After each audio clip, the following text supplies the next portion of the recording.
Hey guys, welcome back to our channel. In this video we are going to learn how to put your Tinder app to the global form, which means how you can just turn your Tinder to the global. So we are going to learn this. So first of all, just open up your Tinder app over here. Once you are over here, you have to click on a three-person upper profile like option over here on the right hand side bottom. Then go to the settings. After that, you can see over here that it has been written global. Going global will allow you to see people nearby and around the world. What does global means? Once you just enable it, your profile will be shown all over the world and you will be able to see the person all over the world.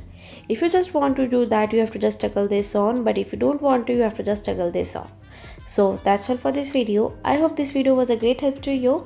If you find this video helpful, please do share with your friends and don't forget to subscribe to our channel.